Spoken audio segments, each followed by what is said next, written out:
Live stream shut down unexpectedly.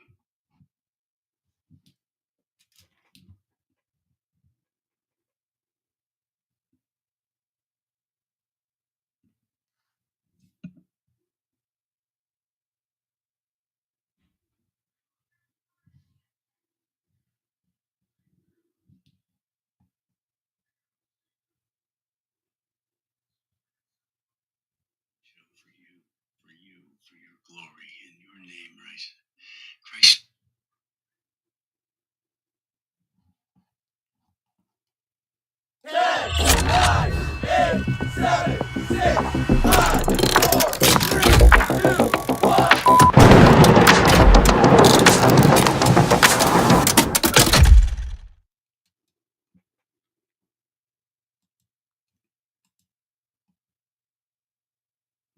Hello, my awesome friend. Welcome to Do Not Talk. Talk about two things you're never supposed to talk about: politics and religion. One decides what life is going to be like here on earth, the other one decides what it's going to be like when we leave it. The silent majority has finally found its voice. I hope it gets louder. Not abusive, not with name calling, but louder. Don't shut up. Don't shut down. Let your light shine. And to help these shows like mine and others by liking them, following them, and sharing them. That really helps break down that algorithm. My guest is Arthur Schopper. He's with massresistance.org. Mass resistance. Ooh, that sounds scary. Well, let's find out exactly how scary it is or effective, which is what I'm looking for. Effective for the Lord, effective for the kingdom, effective for Christ Jesus, and what's ultimately going to happen, and what's our part in it. That's what I'm always looking for. What's our part in it? I don't want to make a mistake. Maybe I'm not supposed to be involved. Maybe I'm supposed to be like the other 60% of those who claim to be Christian in the state of California who are not even registered to vote. Maybe I'm supposed to be that way too. Well, I'm just going to sit back and not do anything because Lord's coming back anyway. And so I'm just not getting involved in politics. Well, that's not what I read in the Bible. And I think a lot of the Christians, my fellow followers of Christ Jesus, the reason why they have that attitude is because they don't read the Bible for themselves. If you did, if you actually did, you can't be fooled. And I pray for discernment too. I'm always asking the Lord for discernment. And you have not because you ask not. And Jesus himself told us to pray for that. So we can discern what's of the Lord and what is of the enemy. And once you actually start praying for discernment, he will be faithful and you'll start seeing things like, ho, ho, ho. Well, I'll be. That's not so innocent and sweet after all, Disney. It's actually quite wicked and quite evil. You you ask for that kind of discernment, and he will be faithful. He will give it to you. If you've given your life to Christ Jesus. The Lord wants good things for us, for those who are called according to his purpose, for those who love him and are called according to his purpose. A lot of pastors and Christians seem to leave out that last part, called according to his purpose. And I believe that I am. And I believe that Arthur Schopper is also called according to his purpose. Hello, my friend. How are you? Doing great, CharLee. Thank you so much for having me on again. Oh, it's great to see you. The work you've been doing is extraordinary. Now I'm reading your articles at townhall.com. Congratulations on that. I love that. Thank you so much. I've been really blessed. They've been printing my commentaries since 2014. Kurt Schlichter is a friend of mine. We've connected on multiple issues, especially back a little over 10 years ago. We were involved in local politics here, getting a Republican elected to the state assembly. And Kurt lives in Manhattan Beach, California. I'm just a few miles south in Torrance, California. We're both in suburbs of Los Angeles County, the city of Los Angeles specifically. And after the success of getting a Republican elected for our state assembly seat, first time in 22 years at that time, we had a Republican elected. It was a red wave year. Then I wrote to Kurt and said, hey, I'd love to write for Town Hall. I write for other sites. Could you help me out? And he forwarded me the way. And as the rest, as they say, is history. I've been writing for Town Hall ever since. That's excellent. Well, since you've been sending me the links, I don't actually personally go to townhall.com and read that kind of stuff. I have so many other things I'm looking at and reading, and that's kind of been a problem too. I think on our side of things is we just kind of get overwhelmed and inundated so much, True. especially if you spent your whole life going, "Yeah, I'll let somebody else worry about that." Well, I'm no longer that guy. I Yes. I am worrying about that. Not worrying, but just being involved, wanting to be up on what's going on. So Right. townhall.com is a good one, and look up Arthur there and read some of his articles. Like, for example, share with us some of If, your stuff that you've if you put don't up mind, there I can set recently. up. I can do the share screen right now. Um, Everybody, this is your chance. They're very generous to every commentator. They're very open there at Town Hall. I've gotten a great share of support from the editors, from the staff running, and so I've been able to engage a lot more in the last year. So here's my columnist page, and here's some of the latest things. I even had a commentary on Run, Gavin, Run, and I know he's going to lose in his bid for president. So that resonated with a lot of people. So those are just a couple of things right there. People feel free to visit the website. There's my page specifically.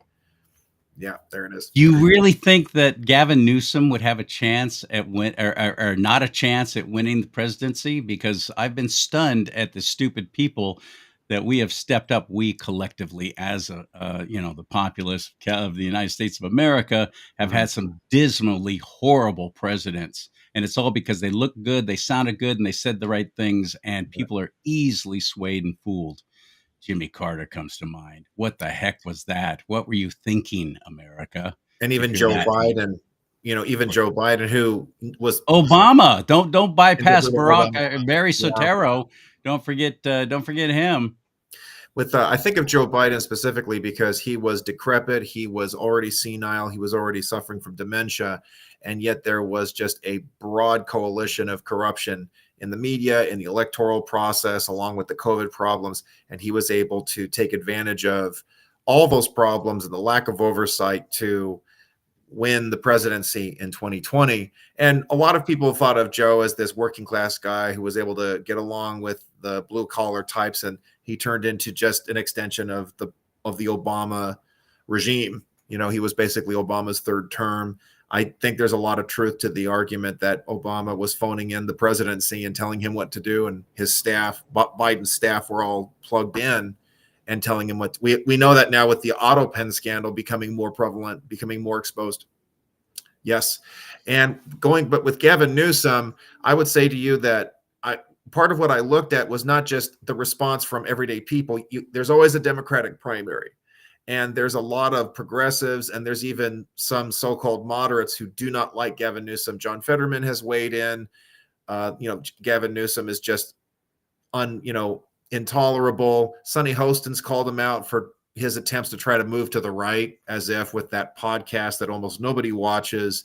He's brought on people right of center. Tucker Carlson, Megyn Kelly shared their criticisms about conservatives coming on the podcast, and they've stopped going on the podcast. I would say not just because there's the concern about helping Gavin Newsom try to rehabilitate his image, but there's really no engagement. There's no audience for it. Carl DeMaio, the state assemblyman in South San Diego County, called it out. He has 450,000 subscribers on his YouTube channel. He's just a state assemblyman, whereas Newsom, the governor, has 60,000 subscribers. I mean, it's abysmal. It's quite embarrassing. But again, the Democratic Party is left of center. More than that, now the center doesn't even exist anymore. There's discussions about AOC being the party leader with Bernie Sanders on her side. They've done a lot of, rail against the oligarchy rallies, Oligarchy, the oligarchy. which they are Listen, part of. They are part of the oligarchy. I mean, they are the oligarchy. AOC, Absolutely. AOC, a bartender from Westchester County. Nobody believes this. She was a trust fund baby. Excuse me. She was raised in Westchester County, and then she carpetbags to the Bronx to defeat Joe Crowley by playing up the whole progressive leftist, agenda. And but she's got multi-million dollars now. She's a lot like Nancy Pelosi. She's gotten very rich in Congress very quickly. And Bernie Sanders has 3 homes. He's even defended it. This is becoming too difficult to ignore. The Democratic Party is clearly communistic, but they can't distance themselves from the fact that they are elitist, globalist, they are anti-American, they're anti-working class. All this talk now about trying to reach out to men is very hollow. They want to spend millions of dollars trying to reach men. The New York Post did a great op-ed today. It was, here's an idea, just stop attacking men. Stop denigrating men. That's how you can start reaching out to that key voting What a novel demographic. concept. And the thing about Gavin Newsom is you have a white male in a state that is doing very poorly, where you have Democrats, left of center, as well as extreme left, who do not like him. John Fetterman was one of them. You had, Kamala Harris was the California standard bearer, and she collapsed. And Newsom is not popular in this state. You have progressives like Sonny Hostin But on yet the he got View. reelected. So Newsom gets reelected in California. He survived a recall effort that was successful. I did comment on that briefly. The problem is that's the California voter. They haven't hurt enough. A lot of the rich, wealthy California Democrats, whether they're in Palisades or San Francisco or some of the enclaves, even in Northern California, have been relatively immune and protected from all these terrible policies. That has certainly changed now in the last 2 to 4 years. Here I am in LA County. We've elected a non-Democrat for district attorney. This is the first time in over 10 years. He is doing a very good job, Nathan Hochman. He used to be Republican. He became an independent, but he's basically a Republican. He even reinstated the death penalty. And we're in LA County. He said, we are going to pursue the death penalty again. Even before Gascon, there was Jackie Lacey, and she was really diffident or shy about the death penalty, but Hochman's been stepping in very boldly.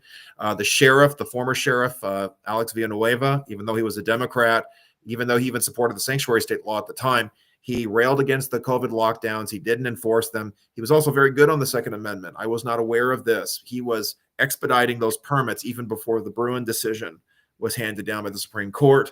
Now he's registered as a Republican. I don't know where he stands on the sanctuary state law. If he's changed his mind on that, he's great. I'd be happy with him in a statewide office.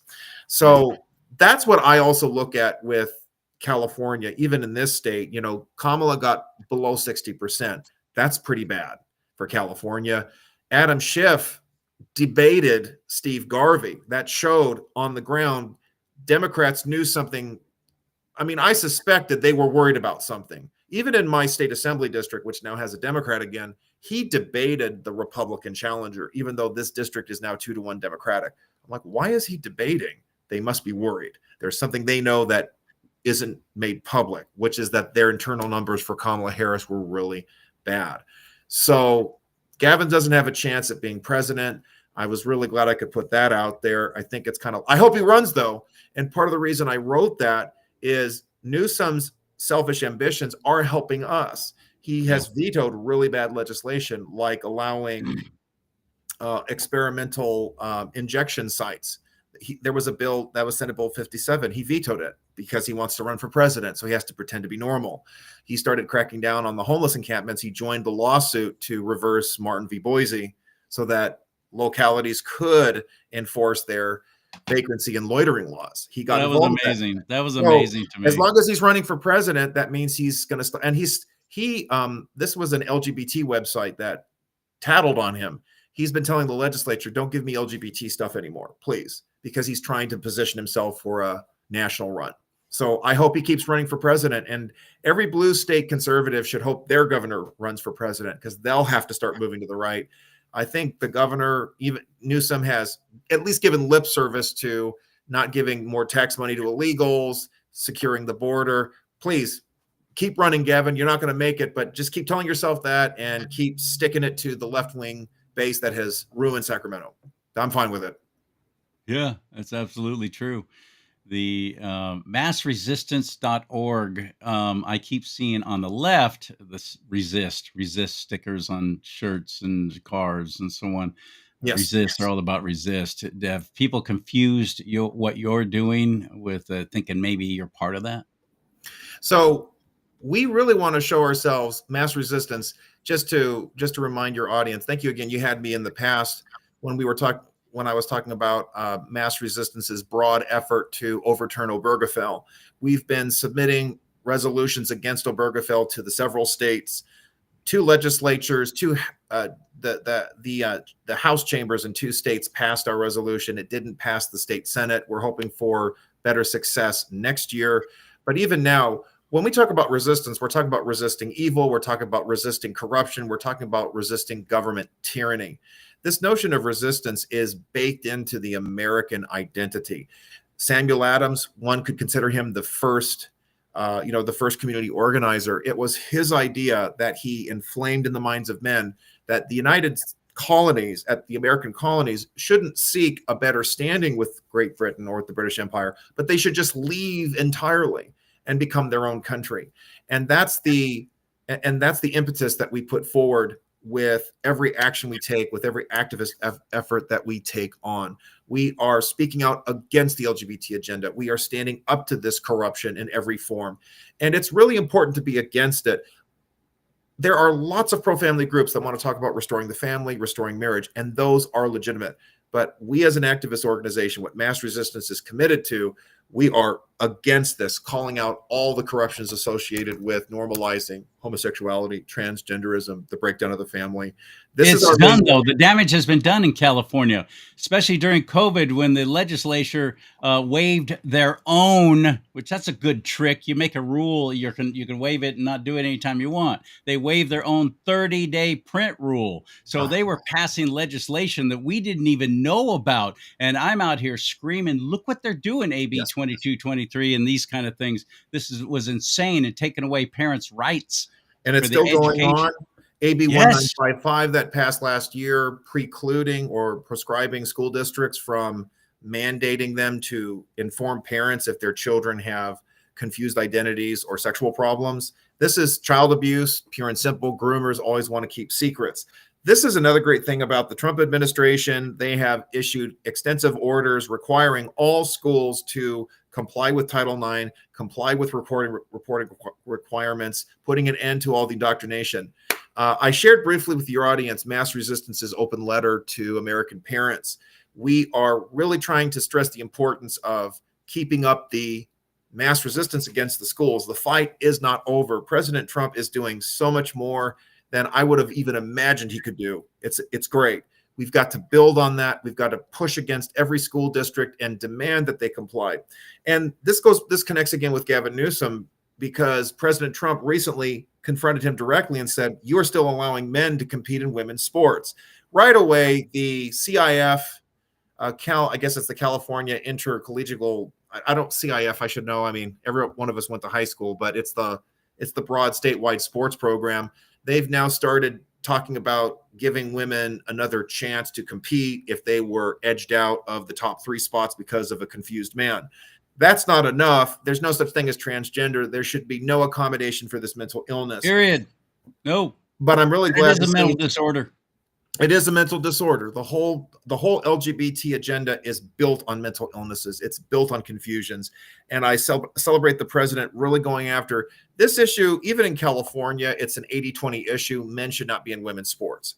Everybody, liberals even understand this. There was a broad coalition of Democrats who had supported that initiative effort last year, collecting signatures to put on the ballot, to end the sex mutilation of minors, to end keeping secrets from parents, and to put an end to men and women's spaces. The signatures, they did not gather them, though, because it's not enough to have the support in a poll. It's a lot of grunt work, blood, sweat, and tears to hit the ground and get the signatures. That didn't happen this time, or with what they did last year. Hopefully, President Trump's executive efforts and his threats to pull funding will be able to accomplish all of that. I have growing hopes of it. This goes again. I see things even here in California starting to shine. I mentioned better people getting elected for district attorney positions. We've also seen the legislature was shamed into restoring felonies for sex trafficking of minors 16 and 17 years old. A special shout out to State Senator Shannon Grove. God bless her. She has accomplished so much being in the super minority. It's really stunning. She has picked the right fights and she knows how to push them through. She picked another necessary fight, which was to protect women in women's prisons. The Chowchilla prison, the only women's prison, now has men in their numbers, and those women are being abused and harmed and raped. And that bill didn't even make it out of committee. This is a Right. huge black eye. I'm hoping that, Governor Newsom keeps talking about his presidential ambitions. He'll find some way to sneak in a reform into another bill. We're in the first year of a 2-year legislative session, so there's still time. These are fights that are worth fighting and that are winnable, even in a liberal, hellscape like California. So this is, but whatever Gavin does, it's not going to help propel him into a White House. They're scared to death. Yeah, I'm putting myself in I'm trying to in the mindset of a Democrat politician. They're going to toe the line, and we always say, oh, they're so organized, and they all say the same thing, and they all just absolutely seem to be so well organized. I do believe that's purely out of fear. Yes.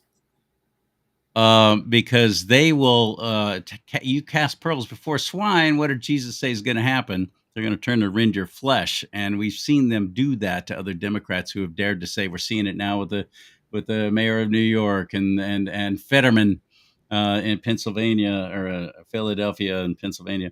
Yes. We're seeing them, how they will turn around and just completely destroy anybody who doesn't toe that demonic line, and it is demonic.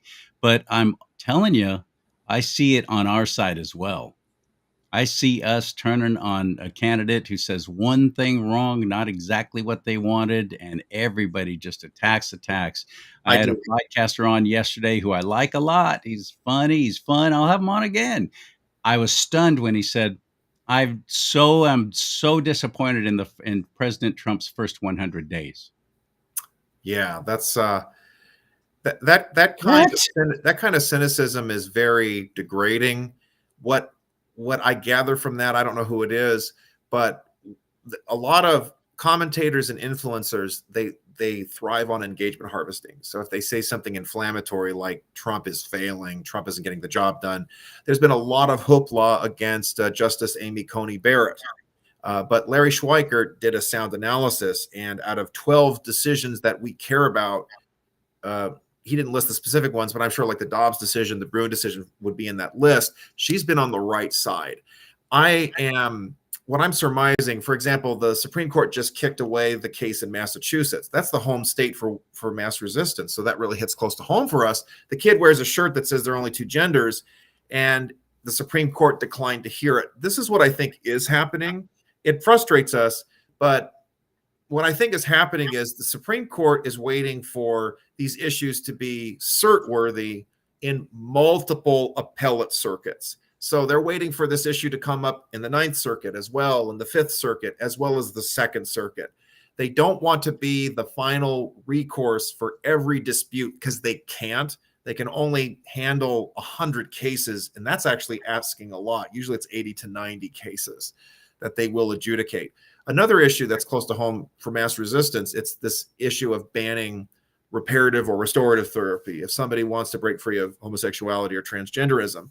Putting aside your views even on LGBT matters. They've made that illegal in California. They did for children, and they tried to make it illegal for adults. We were able to, mass resistance was pivotal in stopping that in 2018. Evan Lowe got his hand burned. I suspect also Jerry Brown pulled his chain because this is when Jerry was still the governor. And he said, I'm not signing this. We are going to lose. And that's exactly what we told. We told Anthony Rendon's office. We told every Democrat. And a lot of them were looking for that next step up for office, whether as a state senator or otherwise. My point is, there is finally a case coming before the Supreme Court for the next term, Chiles versus Salazar, which is going to look at these so-called conversion therapy bans. Multiple circuits finally clash with each other, and now it's cert-worthy. So it just took some time. I think that's the attitude we have to have about the Supreme Court. They are ruling in a lot of ways that is very good for the president, very good on the immigration issue. On some of the issues, they are only discussing procedural matters like dealing with the injunctions right now, or do they wait until a substantive case is brought before the Supreme Court? It's a process issue. And everybody's going, oh, well, the Supreme Court's allowing all the illegals in. No, it's a procedural question. Now, it still frustrates us. We want the injunctions to end, all this other stuff. I've written about this too on Town Hall. I've written 2 articles about judicial matters. And we do need to have a more robust checks and balances process. These judges are getting out of control. We're having a critocracy ruled by judges replacing our we're not even a democracy, our Republican form of government. But I think we've got to stop. We've got to accept that Trump is actually exceeding expectations. He's getting a lot done. Congress needs to get its act together. We have to really push on every lever of power to help him out. Amen. You did a story about because one of the big things I remember in the first time when he was president number 45, and he would answer back his critics when he still could on Twitter, before X, before Elon Musk, and they wound up pulling his entire account. Yeah. But he used to be real harsh, kind of how he does. And in answering back critics and people who criticize him publicly, the media would never give him any kind of platform to answer back. So he's going, forget it. I'll just send out this tweet and they'll take care of it. People will talk through it that way. And everybody on our side was whining about that. Oh, the mean tweets, the mean tweets. And I was with got the British accent, big dude, goatee, got a national talk show now. Sebastian Gorka? Thank you. Okay. I'm embarrassed that I had to even ask because I didn't think of his name right then. But Sebastian Gorka, an extraordinary gentleman. I was at an event with him, and that came up. And he goes, "Are you kidding? We actually have a president who has a way to respond to things and to communicate with his base when the media will ignore them and shut them down and never let them tell their side of anything going on. They never get a chance to even answer back. That's how it used to be. Now we have a president who actually knows how to utilize social media and address these things, and you're complaining about that?" I agree with that. So what just happened with I'm sorry for interrupting, but Zelensky, Ukrainian, headpiece, when they were so mean. Our own Republicans, he was so mean. He and J.D. Vance, they were just terrible to him. How rude. They were making a point, and they had to be strong with that. And that just happened recently, and I'd like to watch it with you because you wrote an article about it in townhall.com. His meeting with the new president of South Africa. Oh, absolutely. Here, I'm just getting the screen share up right now. This was a seminal moment in foreign policy. I agree. This was published Monday.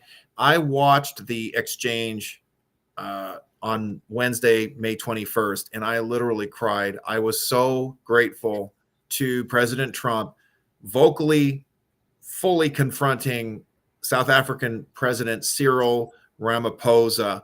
The gaslighting that we've seen from a lot of Black supremacist leaders here in the United States and overseas has gotten a lot of protection and a lot of shielding from corporate media, national as well as international. No, there isn't a white genocide.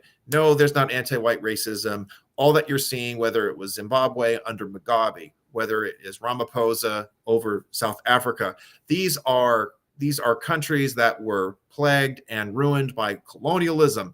And these Black leaders are just trying to restore things to the way they were. They're trying to repair the damage that was done. That is not what's happening. What you see is a complete abandonment of natural law and natural right.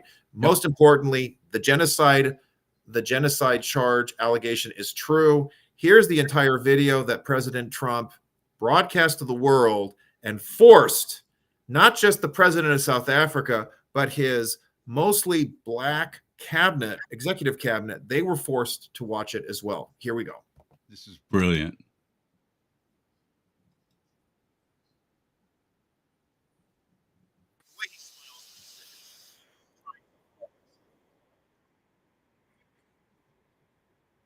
Are you seeing it on there, Arthur? Yes. Do your viewers see it? I did do No, we're not seeing the video yet. I think okay, let me try. You shared your article, but not the actual video. Okay. I just have That's to okay. We got time. It's worth it. If you haven't seen it yet, you've heard about it, but you haven't seen it yet, you need to. Here we go. And so there we go. And just put this on, it's right behind you. The way he smiles again, I just so disgusted. With or without you, people are going to occupy land. We require no permission from you, from the president, from no one. We don't care. We can do whatever you want to do. Who are you to tell us whether we can occupy land or not? We are going to occupy land. South Africa occupy who you are. Can we draw my membership from this useless parliament? Must never be scared to kill. A revolution demands that at some point there must be killing, because the killing is part of a revolutionary act. Shoot to kill. Come I posted this video.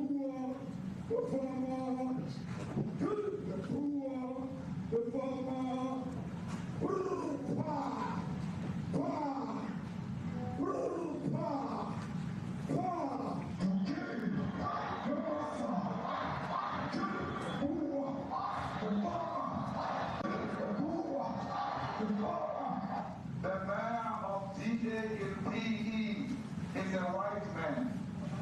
So these people, when you want to hit them hard, go after a white man. They feel a terrible pain because you have touched a white man. Not because Mashaba and Suri will not be touched. They will be touched, no man. But we are starting with this whiteness. We are cutting the throat of whiteness. Shoot, kill, no master. Kill the blue, the farmer. Staffers look, their heads down. You can see two of them right there. Oh, yeah. One of them's not even looking at the screen. That's right.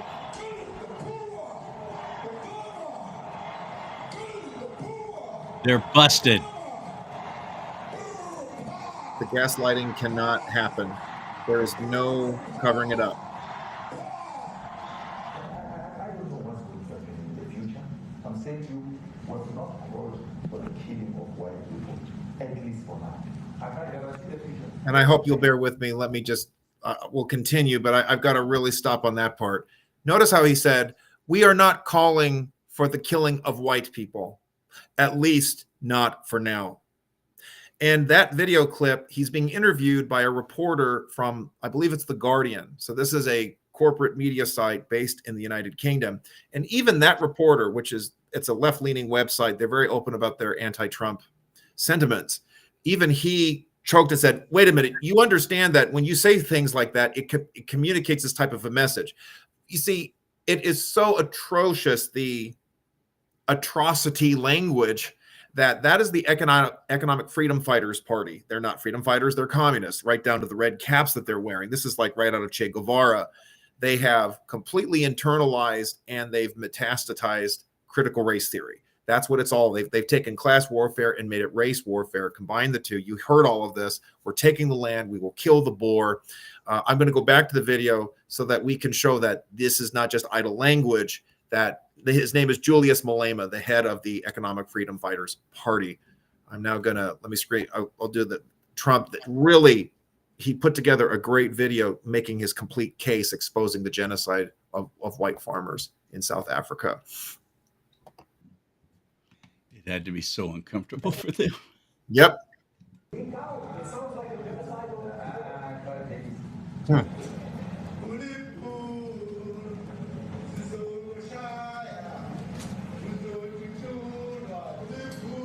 President's not even watching the screen. Yep. South African president. Huh. And he's got that diplomatic smile on, acting as if everything's fine. Right.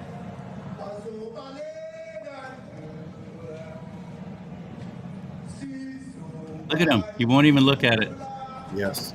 He realizes he's been completely busted because he had just before that said, it's not happening. It's being reported. It's fake news. And just for the sake of your viewers, I know you'll provide this link in the description box. Let me fast forward to the results. This is very bad. Oh, here it is. No, Trump's ahead of me. Burial sites right here. Burial sites. The media gave Trump a hard time. He said burial sites, but he's talking about the crosses that signify Right. the broad extermination of white farmers. Each one of those white things you see is a cross, and there's approximately 1,000 of them. They're all white farmers, the family of white farmers. And those cars aren't driving. They're stopped there to pay respects to their family member who's killed. And it's a terrible sight. I've never seen anything like it. Both sides of the road, you have crosses.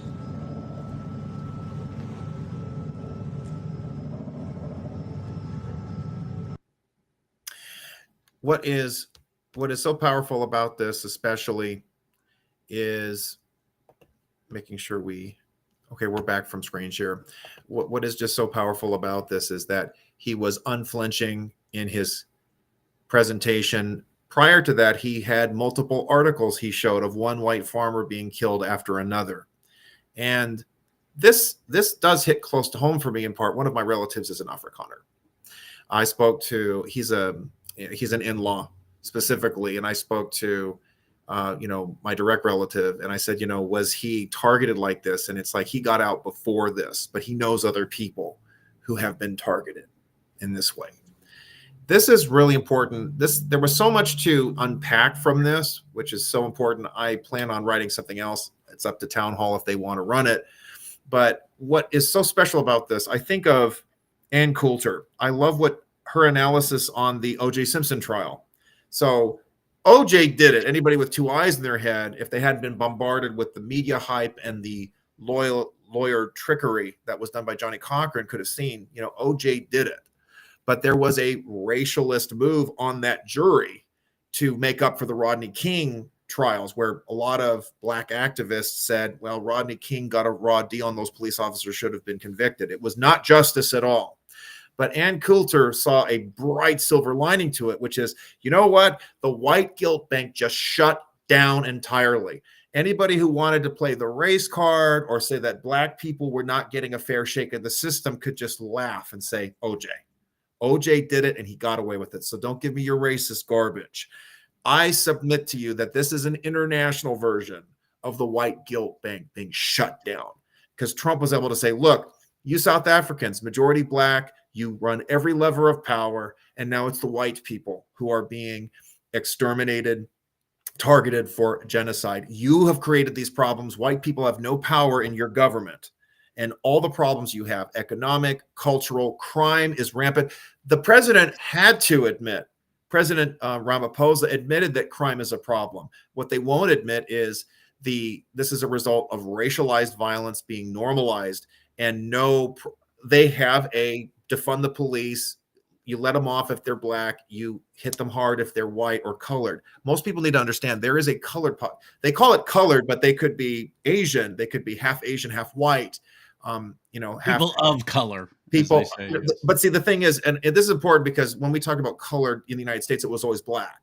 But in South Africa, it's not a black person. A colored person is somebody else, and they get discriminated against too, not in the greatest numbers. And I must be really careful. We want to present the truth. There are black South Africans who are fighting this reverse discrimination too. There are members of the parliament. They're not in the ANC, the African National Congress. They are speaking out against this. There's not a lot of them though, but they are speaking out. But to finally see this broad, vile travesty being exposed is so important. But yet, our own media is still complicit with it, and really allowing it to continue by never shining the light on it. I was listening to the radio. Those days are over. That's the other thing that's so fantastic about this. Trump has broken down every obstacle that corporate media propped up to bring him down, not just in 2016, but in 24. And there is a segment right after that display. NBC reporter questions him about the Qatari donation to the American Air Force with the new Air Force One plane. And he right away shut him down and said, how dare you do that? You guys are fake news. It's disgusting. That's precisely what needs to happen. And, we got to give Kylie McEnany some credit. In 2020, she relied on the same tactic. The press was ignoring or calling the George Floyd protests peaceful. They were not. They were violent riots. When she displayed what was really going on and mocking MSNBC and CNN talking about mostly peaceful protests, it just made them look foolish. And to Trump's credit, he did the exact same thing, and he did it very well. You mentioned Zelensky briefly before. Trump did the same thing to him. what is so refreshing, and I actually commented on the Zelensky exchange, which was, I think, at the beginning of April, where for the first time we have heads of state, J.D. Vance especially, putting aside the pretenses and saying, hey, we don't like this, putting aside the diplomatic jargon to make everything seem peaceful and neutral. We want you to tell us the truth. And more importantly, J.D. Vance, Donald Trump voicing our outrage. Why are you getting billions of dollars and you are paying off pensions and paying firefighters, not fighting a war with Russia? Where are we getting any return on our investment? Of course we're not. It's all a slush fund for corporate interests and the military industrial complex. They speak out about this. They say, we've been paying the bills for you, and this is how you thank us. You make it seem like we owe you something. And for Trump to do the same thing to the black supremacist regime there in South Africa is just so inspiring. I got a lot of support for that article. Gary Varvel, he's an established political cartoonist in Indiana. He cited my report on Town Hall as well. I wrote to him briefly, thanking him for that. This is a big move. I just want to stress, that's a theme I'm going to be developing in the near future. The International White Guilt Bank is about to shut down. You cannot play. In fact, we can even reverse it in Zimbabwe. This made me so happy. I hope that this doesn't get enough attention. Mugabe is gone in what was formerly Rhodesia. The white farmers are coming back, and the black farmers or farmhands, they like crowd and hug them and say, thank you for coming back. You see, that's the answer. The answer is not white supremacy or black supremacy. The answer is natural law and natural right. And we see an example of this. And something that was really good too that got no attention in Zimbabwe, the contestant for the Miss Universe pageant was a white woman. She was born in Zimbabwe. She became the candidate or the contestant for Zimbabwe. That is huge. And the black women huge. Supported her. They didn't play the race card. They said, we don't care what color she is. She's a Zimbabwean. That is huge. Just like us. That's the answer. That's what I want to see. And with the ANC, I wrote about this in the article. For the first time in 30 years, because 1994 was the watershed year that ended apartheid, and Mandela was elected president. And some of the previous white president assisted with the transition, de Klerk. He helped with that, even though he was an Afrikaner himself. And the ANC, they had commanded absolute majorities in their parliament until last year. The opposition parties, some of them based in the Cape Town area, some of them, there's also a Farmers for Freedom. I think that I wrote about it. I can't remember the name off the top of my head, but you had also more majority white parties. They've been, ANC was forced to bring them into a governing coalition because they didn't have a majority. So that's starting to change. People are recognizing that the critical race theory approach is not a viable government program or policy program for a country. This is happening all over. Something else I want to be developing too. I'm not a supporter of taking all the Afrikaners. I think we have to be strict about this. No refugees at all. We have Americans living like refugees in our own country.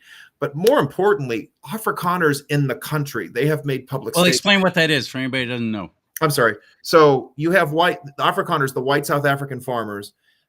President Trump accepted like 60 or 70 of them as refugees. And I think, to me, this is going to open up a different Pandora's box, because if we're trying to stop all these other, migrants coming in, whether legally or illegally, it kind of frustrates your message if you're taking them from some country because they're white, because they're targeted because they're white. I am of the opinion, I think we need to stop all immigration, all refugee intake. Why? I mean, we have housing crises, we have resource crises, we have a complete lack of enforcement that has happened for the past 4 to 6 years. This isn't about hostility to any people group. This is about the necessities of this country. Right. And I'm not alone in this. The Afrikaners themselves, they've made public statements to President Trump, and they go, we don't want to leave our country. This is our country. They were born there. They are Africans, even if their skin is lighter and they're the descendants of Dutch farmers or British farmers or even French farmers. The answer, there has to be pressure placed on the black supremacist government. I think that's the way it should be. So that's a good point. If President Trump brought in this small number of refugees just to troll the Democrats, and force them to abandon their broad refugee program or open arms. Turnabout's fair play. You said all these people I should think be it's able to come in because they're escaping oppressive regimes in, Yeah. I don't know, Ecuador. So they should be able to come in Right. illegally, and you can't say anything because we're helping them. We're rescuing them. We're a nation There of is. immigrants, And I legal would say immigrants. it seems to be working, as far as trolling the left. You have left-wing churches that have abandoned the refugee programs entirely because they don't want to help the Afrikaners. I'm fine with that. But I would say as a long-term solution, the United States cannot be the battered women's shelter for the whole world. And it kind of bothers me because I see people like a lot of people who've been strong immigration and understandably, they've been strong immigration restrictionists and justifiably so, but they're like giving way on the Afrikaner issue. I don't agree with that. I think we need to be consistent. None. And that might seem harsh to the world, but I think we've got to be really careful about that, because if you allow the Afrikaners in, what about there's going to be French Catholics or French Protestants, because Western Europe is cracking down on freedom of speech, freedom of religion. Are we going to have to take a bunch of British people? Is Tommy Robinson going to be allowed to come? We've got to really say, no, we want them to fight and win in their countries. Look at Nayib Bukele. He has turned around El Salvador, so Salvadorans don't flee anymore. Isn't that what we really want? Yes, exactly. Like Without the CIA forcing it. There you go. One more thing, because I know you have other things to do besides talking to me all day. But I love this. I love this so much. Again, it's Arthur Shopper. And he's a writer and a contributor for townhall.com. Yes. Great website. Associated with Salem Media Group, in fact. The big, beautiful bill. Now, I had so many of my fellow Republicans not even have any idea what's in it, because no one was telling us. No one in the media was telling you what it was. All you were hearing on the left was saying, "Oh, this is a horrific thing, and this is going to be costing us more money, and they're putting us in even more debt, and so on and so forth." They didn't really explain what it was all about. You did. You fully did here. Yes. Can your audience see the big, beautiful bill? Is not really beautiful. You're up now. Yeah.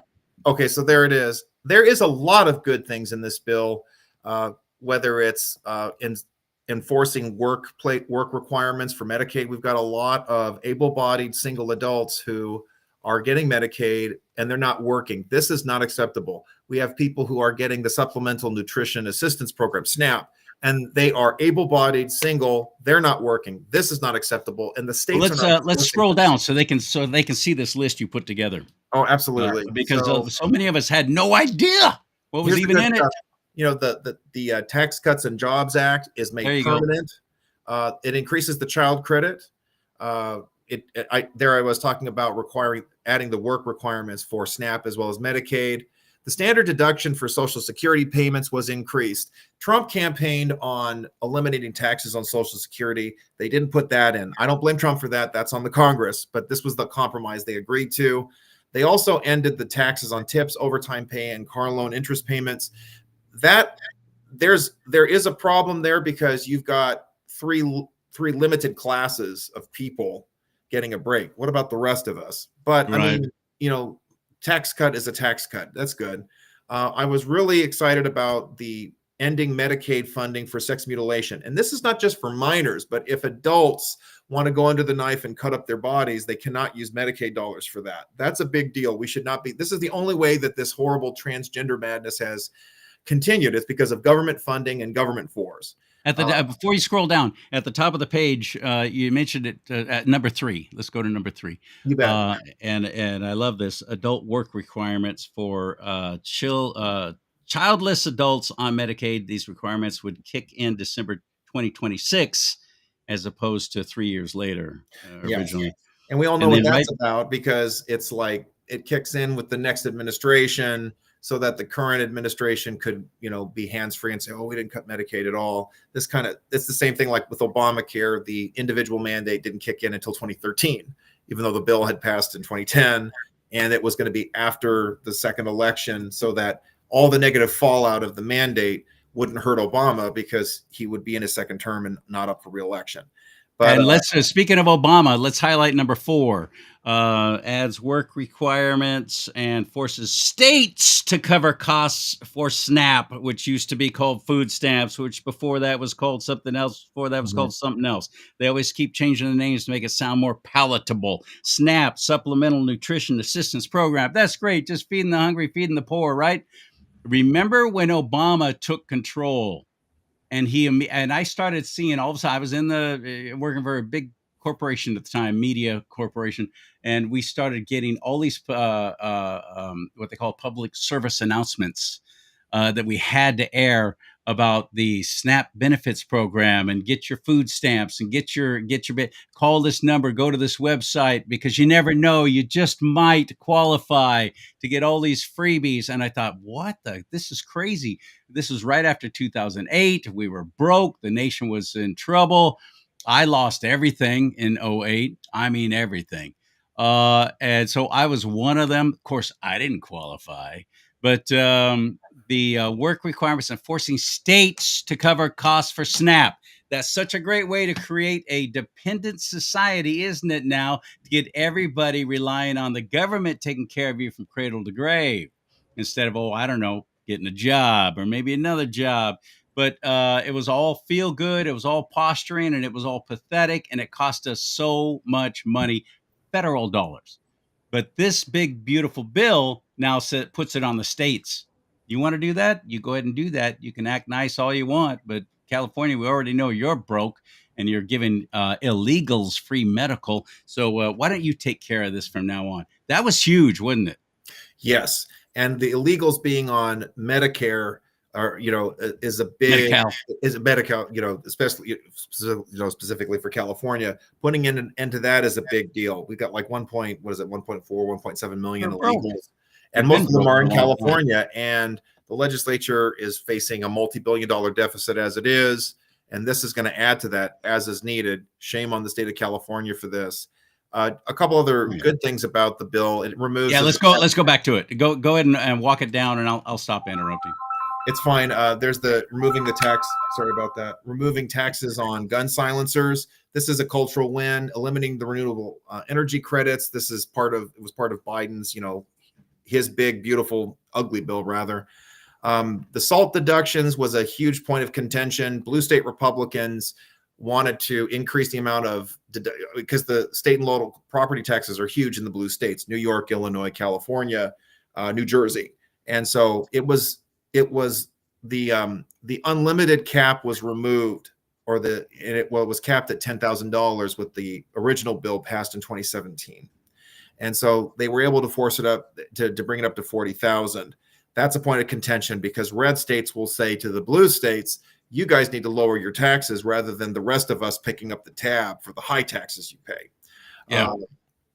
Another big point about this bill is it provides lots of money for the border wall.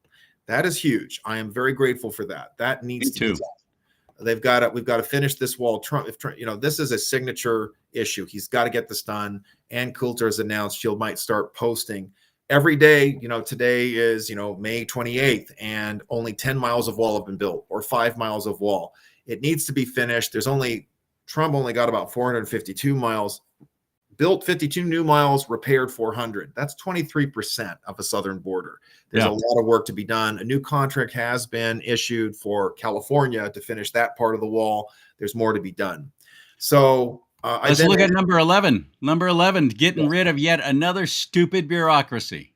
Yes, this is doesn't get rid of it. It cuts the funding. So that's a bit of a problem. We're not seeing enough total eradication of government, but it cuts the funding for it. This was an abusive program that was putting pressure on banks, that was putting pressure on local communities. Cutting the funding is a step in the right direction, though, for sure. So interesting. It's got protection in the name, and that's always what they like to do. And and obviously it doesn't. What I put, my title makes it really clear. This beautiful bill, it isn't beautiful because the point that I'm always focusing on is we've got to cut the spending. I think that is one concern I have about the MAGA movement generally. Everybody's okay with if Trump, making America great again, going after the universities. All of this is good. Improving our defense, improving our border security. That is good. But we are whistling past the graveyard if we don't stop the spending.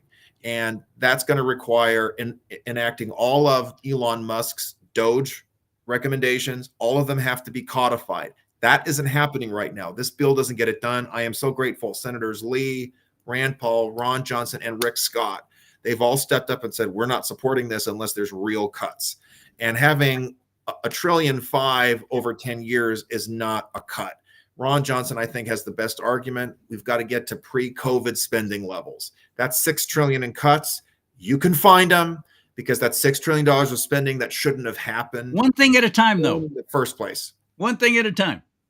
I understand that argument. That doesn't mean it's not going to happen, but we got to get this done now, apparently. I understand this, and this builds on a point you had made before. Notice I'm not saying that Trump's 100 days have been a wash, but there has been too much of there was a great cartoon I shared earlier today on Instagram. Just as Nancy Pelosi said, we have to pass the bill to see what's in it. Mike Johnson's basically making the argument we have to spend more now so we can cut spending later. No, we have to do this. This has to, and I really appreciate Rick Scott, Ron Johnson. They are Trump people. Okay, Trump literally got Rick Scott elected because Florida was such a swing state, even in 2018. So these are not vile people just looking to stick a monkey wrench in things. They really mean business. I respect Rand Paul. He's a little different. He's always been a dissident in the U.S. Senate, and there's a place for that. But we really do. And and I make the case in the article, they've got to make the argument. This is how you reduce the inflation. It's not going to stop if we keep spending money like this. All of Trump's tax cuts will not work if you don't stop the spending. We can't budge on this. And if that means, the senators had talked about maybe it needs to be 2 bills. If that's what has to happen, the Senate is in, and then Mike Johnson, he can say, here's bill number 1. They break it up. They pass the first part, and then they pass the second part with the spending cuts. Something else that bothers me, too, is that you have U.S. Senator Josh Hawley. He's supposed to be this MAGA populist. He's starting to sound like a communist. He wants to cap credit card interest rates. That's communism. That is not going to work. That's not free market. Yeah, you're right. Not free enterprise.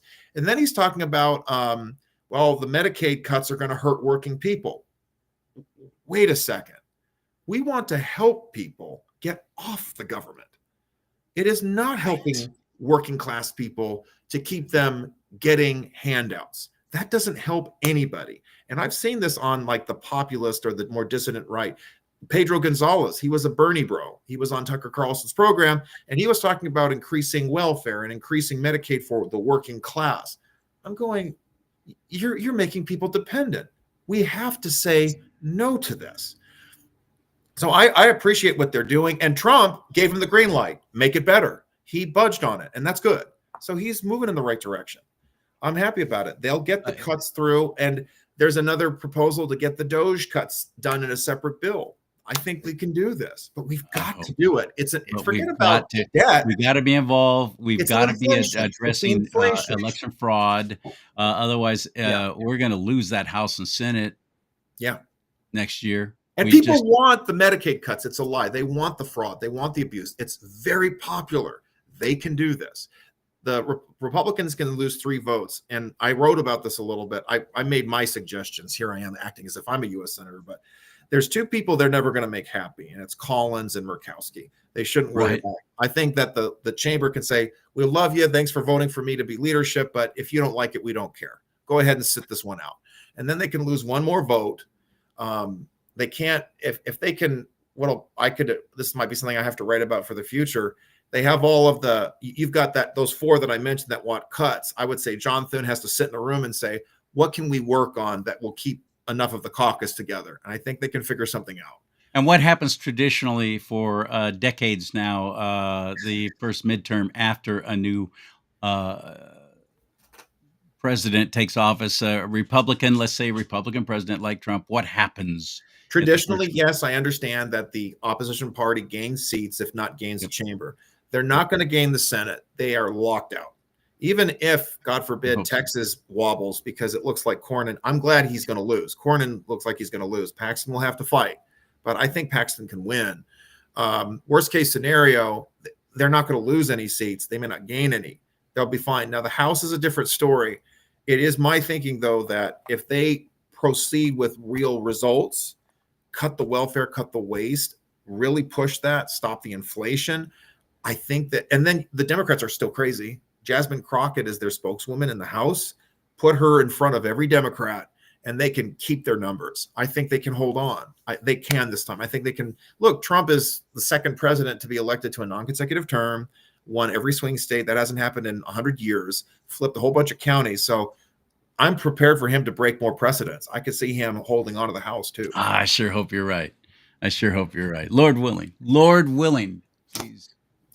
But they've got to do the cutting. People want the cuts. They want absolutely, absolutely, because it has to we're on a tragic course of just financial collapse, which will, of course, usher in a worldwide depression, unlike anything that this modern times has ever If you'll seen. allow me, I'll be really quick. Tom Coburn, the former U.S. Senator from Oklahoma, God bless him, he passed away after he retired in I think it was 2014. He presented a scenario where you have one not so fine day. Japan is usually the first stock market that releases data because it starts to trade before the rest of us. And he posits, you've got the Japanese stock market, and they go, we're not buying the debt anymore.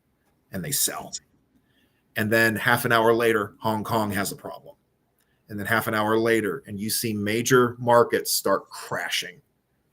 And then you come to the United States, 25% of the volume is gone. Yeah. Stock market, you have riots in the streets. You have Depression era lines around the banks. It's ugly. We can't, we have to. God bless those four. And if Trump gets really mad at them, I don't care. If they have to filibuster on the floor, they've got to do it. We've got to cut the spending. It's not Citizen Free Press, which is a very populist pro-Trump website. I am really impressed. They've been talking about stop the spending, stop the spending. It's becoming a popular issue. Thank God. Long overdue. Yeah. On our side, long overdue. Absolutely. Like the voters are paying. It isn't just the Tea Party in 2010 wanting to protect their pension. It's about we've got to stop it. They get it. One thing we suffer from all the time is when a Democrat gets in there. Look at Bill Clinton. Actually built a semi-solid financial situation for the United States of America by completely neutering the military, including selling military bases, which we cannot get back. Long Beach. Don't ever forget that. He did that all across the nation. And privatize them, let them go, cut the military down to nothing. So then what happens when a Republican gets in there and realizes the dangers of that, has to turn around and go into debt because all these programs have been put in place they can't get rid of quickly enough. And the military has to be built back up. And we pay for it as Republicans. A Republican president pays for it because they have to build up. George W. Bush is a fine example. And then Obama comes in, does the same thing, just completely destroys the military. And then we keep having another Republican having to come in and build it back up again. And that's all debt. That's all turned into debt because we're not making enough money to turn around and do it with what we're bringing in. It's a catch-22, and they do it again and again and again, and nobody talks about that. As a matter of fact, I'm the only one I've ever heard actually say these things. So I don't fault when a Republican comes in and has to put us into more debt to rebuild what the Democrats did for 4 or 8 years, because it has to be done to protect the safety of the nation, which is ultimately the only job of the federal government and state government is to protect the citizens. Yeah. So that's a tough one. But now with what's going on with Doge and reclaiming all this money and even making these places pay money back, hopefully, man, I hope that happens. Yes. But it's costing us so much money to deport all these illegals. It's costing us so much to enforce the law at the border and all this kind of thing, and rebuild the military at the same time. That's tough, man. There's a trillion. I think I'm willing to look the other way, Arthur, is what I'm saying. I'm willing to look the other way this time. and go, Hmm. okay, I get it. We got to get this done. We got to get the fence built. We got to get the border wall fence built. We got to do all these things. I get it. What I'm saying is the bill allowed like the 167 billion or 65 billion for the wall is there. That's a legitimate expense. I think that the refurbishing that you're saying for the military can be done, and the cuts can be done too. You can get back to pre-pandemic levels and still have everything staffed. Now we can, because there's so much fraud, waste, and abuse that's being discovered. Yes. Now we can, but look at past presidents. They did not have this because Agreed. they did not have the wherewithal to do it, or they were told this will never work. Don't even try it. Whatever the reason. Now it's different. That's why I'm willing, when it comes to going into more debt with this big, beautiful bill, I'm willing to go, okay, let's see what happens now. Don't forget, though, this has to be a crucial thing for us to address, or we will all collapse. Financially, we will all collapse, and then all hell is going to break loose. Kind of scriptural. So, are you going to take a stand against this evil and wickedness and pray against it, or are you just going to sit back and go, okay, I'm not going to do anything anymore. It doesn't matter. Local action equals national impact. Thank you, General Michael Flynn. You're absolutely right on that. So please get involved. Please get registered to vote. Please go to massresistance.org. See what Arthur is doing and the other people that he works with. An extraordinary group of folks, especially when it comes to protecting the children. Yes. I love it, buddy. And thank you so much for taking the time for being on the show. Absolutely. Thank you for having me, Charlie. Appreciate it. Oh yeah, always, man. I love that guy. First time I met him was down in Los Angeles, Southern California, at an event down there for the Associate Delegates Program with John Paul White, and I was like, this guy's intense. And I had him on the show, and I was asking a few questions. He got really defensive, and I'm like, buddy, I'm on your side. I'm on your side because he gets attacked. They get attacked so much you don't even know. You don't even know. Sometime I should have you on, Arthur, and just let you tell some stories about the ways that you have been targeted and attacked, including death threats, especially standing up against the homosexual mafia, which is what I call them. I don't use their language. LGBTQ? No. And quit adding letters. I'm not going to do it. I refuse. Now you got a plus sign in there. Screw you. Well, no, never mind. I take that analogy. I take that back. Forget you. I'm not playing. Thank you for helping the show. CharLeeSimons.com. If you want to financially support, there's ways to do it at my website there. CharLeeSimons.com. CharLeeSimons.com. May God bless you and keep you. May God bless America. But most importantly, America bless God.